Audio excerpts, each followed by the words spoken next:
హైదరాబాద్ గచ్చిబౌలిలో కుప్పకూలిన 7 అంతస్తుల భవనంకి సంబంధించిన అప్డేట్స్ చూస్తూ ఉన్నాము. గచ్చిబౌలి అంజయ్య నగర్లో నాలాపై నిర్మిస్తున్న భవనం 50 గజాల స్థలంలో అక్రమంగా నిర్మిస్తూ ఉన్నారు. అయితే ఒక్కసారిగా కుప్పకూలిపోయింది ఆ భవనం. దీంతో స్థానికులు భయంతో పరుగులు తీశారు. అయితే శిథిలాల కింద ఎవరైనా చిక్కుకున్నారా అన్న దానిపై అయితే ప్రస్తుతం ఆరా తీస్తూ ఉన్నారు.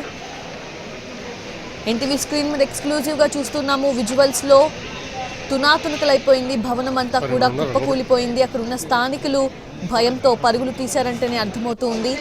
శిథిలాల కింద ఎవరైనా ఉన్నారా అనేదే ఇక్కడ బిగ్ క్వశ్చన్. సో దానికి సంబంధించి అయితే ఆరా తీస్తూ ఉన్నారు. అంజయ్య నగర్లో నాలాపై నిర్మిస్తున్న భవనం అది. అయితే 50 గజాల స్థలంలో అక్రమంగా నిర్మిస్తూ ఉన్నారు. భయంతో అక్కడ నుంచి స్థానికులు పరుగులు తీశారు. పూర్తి అప్డేట్స్ తెలుసుకుందాము. మా crime input editor Ramesh Vaitla సిద్ధంగా ఉన్నారు. రమేష్ వైట్ల, ఏంటి శిథిలాల కింద ఎవరైనా చిక్కుకునే అవకాశం ఉందా? అసలు అక్కడ సరౌండింగ్స్ లో ఎంతమంది ఫ్యామిలీస్ నివసిస్తూ ఉన్నాయి? ఏంటి అప్డేట్స్ ఏంటి?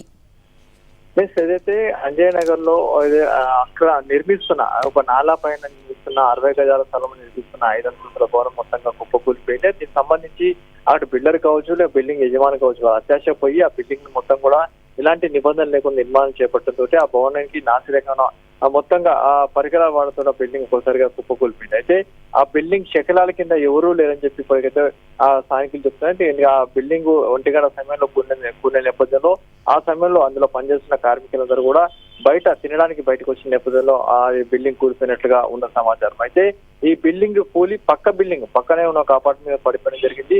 అందులో ఉన్న కొంతమంది ఆ నివాసిత ఉన్న వాళ్ళందరికీ చాలా మంది దెబ్బలు తాకినాయి. అందులో దాదాపు 10 మంది 5 నుంచి 10 మంది వరకు కొన్ని గాయాలైనట్టుగా సమాచారం. అయితే బిల్డింగ్ కూలిపోతున్న సమయంలో రోడ్డుపై ఉన్న వాళ్ళందరూ ఒక్కసారిగా పరుగులు పెట్టడం జరిగింది.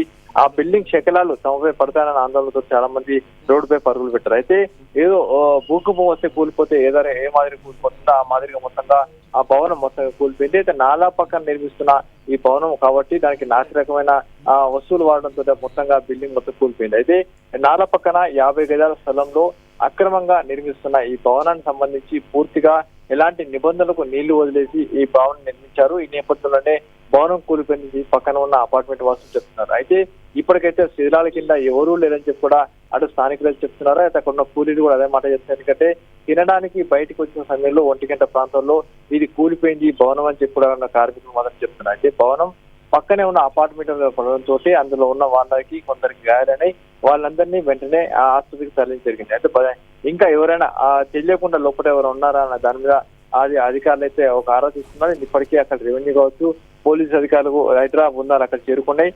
శిథిలాలను తొలగించే పనులు కూడా కొనసాగుతున్నాయి. ప్రస్తుతం అయితే శిథిలాల కింద ఎవరూ లేరని చెప్పి చెప్తున్నప్పటికీ ఉండే అవకాశం ఉన్న నేపథ్యంలోనే అక్కడ ప్రస్తుతానికైతే సహాయ చర్యలు మాత్రం చేపట్టారు. అంటే రమేష్ వైట్ల, సరౌండింగ్స్ లో ఎటువంటి భవనానికి ఇబ్బంది లేకుండా ఏదైనా ఒక భవనాన్ని కూల్చాలి అంటే అదొక పెద్ద ప్రాసెస్ అలా కుప్పకూలడానికి. కానీ ఇక్కడ ఎందుకంటే ఏం కారణం మెయిన్ గా చెప్తూ ఉన్నారు అక్కడ స్థానికులు కానీ లేదంటే అక్కడ ఉన్న వాళ్ళు కానీ? అంటే కుప్పకూలిపోవడానికి రీజన్ ఏంటి? అసలు ఎంత టైంలో కుప్పకూలింది? దీని ఫౌండేషన్ అనేది సరిగా లేదు. అంతేకాకుండా ఒక నాలా, దీని పక్కనే ఒక నాలా ఉంది. నాలా తర్వాత ఫౌండేషన్ సరిగా 2 లేకపోవడము, తర్వాత మరొక బిల్డింగ్ కు అత్యంత దగ్గరగా సమీపంగా నిర్మించడం, అంటే కరెక్ట్ గా ఫౌండేషన్ అనేది సరిగా లేకపోవడం, దాంతో ఆ బిల్డింగ్ ఒకసారిగా నాలలోకి జారిపోవడం తోటి భవనం మొత్తంగా కూలిపోయిందని చెప్పొచ్చు. ఎందుకంటే నాలకి సరైన కాంక్రీట్ కావచ్చు లేక పారాపెట్ వాళ్ళు నిర్మించకపోతే అది బిల్డింగ్ లో కూలిపోయే అవకాశం ఉంటుంది. కాబట్టి ఇప్పుడు కూడా ఇక్కడ ఇదే మాదిరిగా నాలాలోకి బిల్డింగ్ పునాదులు అందులోకి జారిపోవడం వల్ల ప్రమాదం సంభవించి ఉండవచ్చని ఇప్పటికైతే ఒక అనుమానం వ్యక్తం చేస్తున్నారు. ఆ నేపథ్యంలోనే ఆ భవనం కూలి ఉండవచ్చు, దానితోటి సరైన నిర్మాణం కావచ్చు సరైన ప్రణాళిక లేకపోవడం తోటి భవనం మొత్తంగా కూలిపోయింది. అయితే ఇది 50 గజాల స్థలం, 5 అంతస్తులు కడుతున్నారు కాబట్టి దానికి సరైన మెటీరియల్ వాడకపోవడం వల్ల ఈ పరిస్థితి ఏర్పడింది అని చెప్పి ఇప్పటికున్న సమాచారం. కాబట్టి దీంట్లో అసలు ఏం జరిగింది, ఎంతమంది ఉన్నారు అన్న విషయం కూడా ఇప్పటికీ ఆరా తీసినప్పుడు దాంట్లో ఎవరూ లేరు అన్న విషయాన్ని మాత్రం ఖచ్చితంగా చెప్పగలుగుతున్నారు. మరోవైపు నాలా మీద నిర్మిస్తున్న భవనం కాబట్టి కొంత సరైన చర్యలు కాబట్టి అవన్నీ చేపట్టాల్సిన అవసరం ఉంటది. కానీ చేపట్టకుండానే వీళ్ళు భవనాన్ని నిర్మించారు కాబట్టి ఆ నేపథ్యంలో కూలిపోయిందని చెప్పి ప్రస్తుతానికి స్థానికులు చెప్తున్నారు. దీనికి సంబంధించి అయితే ఇప్పటికీ అక్కడ పోలీసులు కావచ్చు, హైదరాబాద్ కావచ్చు, రెవెన్యూ సిబ్బంది అక్కడ చేరుకున్నారు. లోపల ఎవరైనా ఉన్నారా అనే దాని మీద ప్రస్తుతానికి ఆరాధించి ఆ మేరకు సహాయ చర్యలు కూడా చేపట్టడం జరిగింది. అంటే రమేష్ వైట్ల అసలు పర్మిషన్ ఎలా వస్తుంది? 50 గజాల స్థలంలో 5 అంతస్తుల భవనం అంటున్నారు, మళ్ళీ 7 అంతస్తుల భవనం అని కూడా మనకి ఇన్ఫర్మేషన్ అందుతుంది. అసలు ఏంటి ఆ 7 అంతస్తుల భవనంకి ఎలా పర్మిషన్ వస్తుంది అసలు? అంటే వీటికి పర్మిషన్స్ అవసరం లేదు. ప్రభుత్వం గతంలోనే 99 గజాల లోపు ఎవరైనా పేదలు నిర్మించుకుంటే దానికి అనుమతులు అవసరం లేదని చెప్పి కూడా ఇప్పటికే ఆ ప్రభుత్వం జీవో ఉంది. ఆ నేపథ్యంలోనే 99 గజాల లోపు ఎవరైనా భవనం నిర్మించుకుంటే అనుమతులు తీసుకోకుండానే నిర్మాణం చేస్తుంటారు. అంతేకాకుండా ఎలాంటి జిహెచ్ఎంసీ పర్మిషన్ కావచ్చు, లేక లోకల్ ఎంఆర్ఓ పర్మిషన్ ఎవరి అనుమతి కూడా అవసరం లేదు.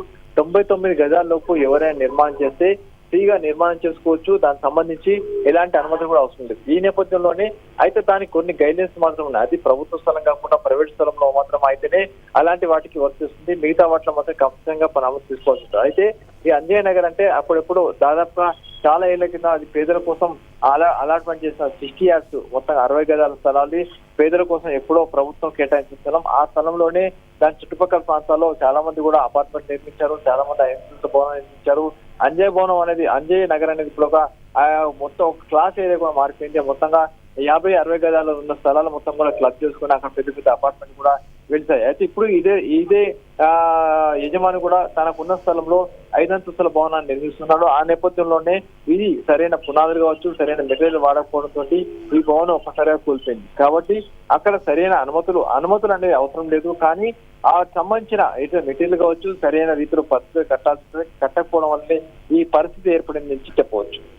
అది కంప్లీట్ గా అంటే అండర్ కన్స్ట్రక్షన్ లో ఉన్న బిల్డింగ్ అని అనుకోవాలా? అసలు ఎప్పటిలోపు కంప్లీట్ అయ్యే అవకాశం ఉంది నార్మల్ గా కూలకు ముందైతే? దానికి